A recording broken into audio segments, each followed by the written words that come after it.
everyone, welcome to this explainer. Today we're diving into a really incredible perspective shift. We're looking at Maya Anthony's poem, Canvas of Soil.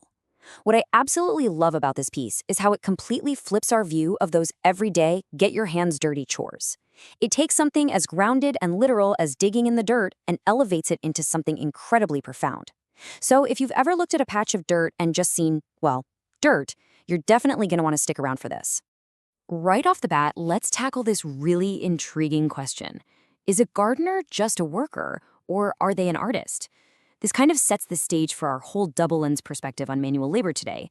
Usually, we think of art as something happening in a pristine studio with expensive paints and marble.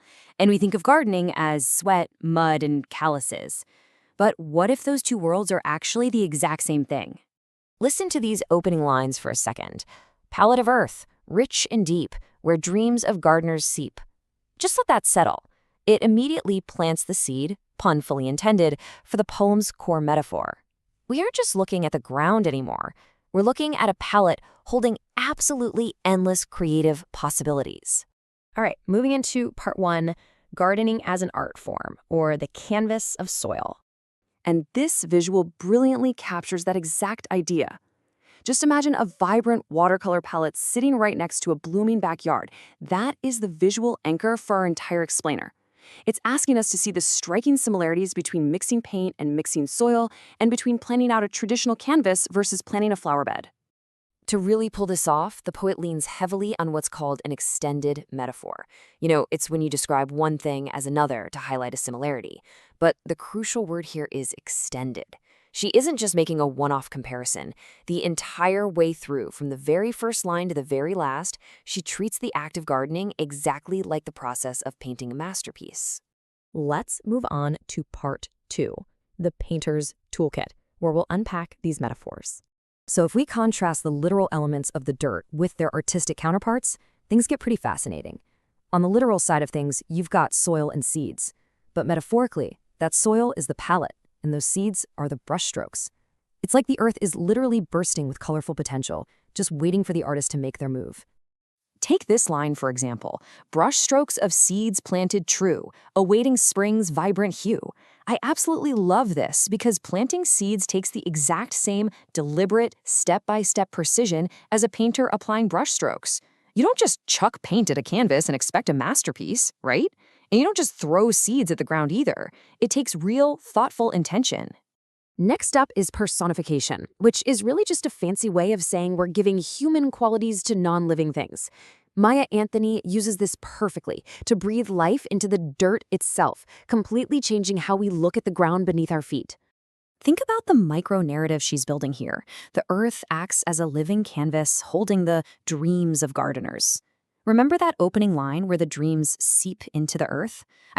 Obviously dreams can't literally seep like water, but this human-like action suggests that the gardener's hopes are actually soaking into the soil.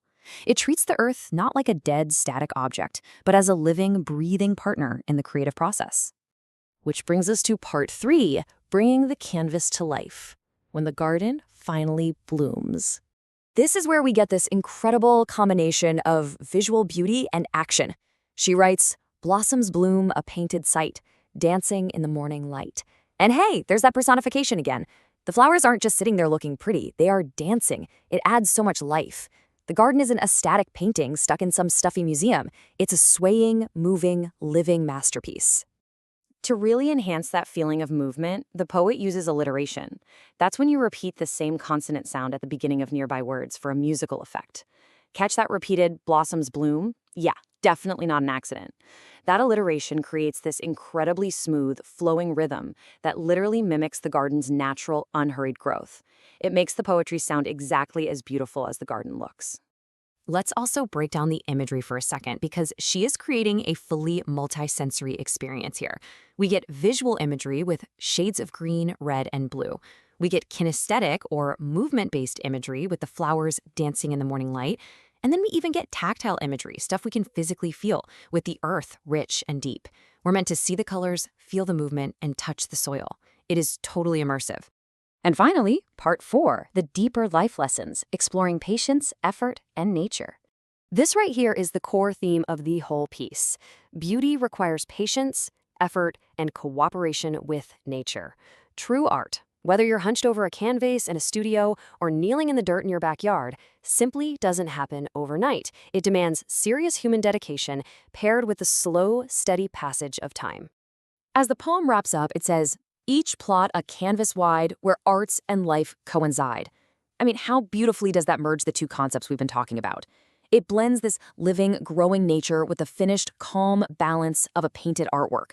Life and art aren't separate things here. They're happening in the exact same physical space. To sum up how that final stanza brings the whole shebang together, let's look at the ingredients of this complete masterpiece. The gardener brings the planning, the care, and the physical effort, those literal brushstrokes of seeds. Nature brings the sunlight, the rain, and the changing seasons. And the result? It's what the poet calls nature's artwork ever new. It's a living, breathing painting that constantly refreshes and changes itself, a literal perfect harmony between human effort and natural forces. So I want to leave you with a bit of a thought-provoking challenge today. How will you apply the gardener's patience to your own life's canvas? Whatever you're building right now, whether that's a career, a family, a new skill, or yes, even a literal garden, it takes time. Those hidden seeds you're planting today are going to require some real patience before the spring bloom. So maybe try viewing your daily, everyday mundane tasks not as chores, but as deliberate, careful brushstrokes on your own personal masterpiece. Anyway, thank you so much for joining me for this explainer, and I'll catch you next time.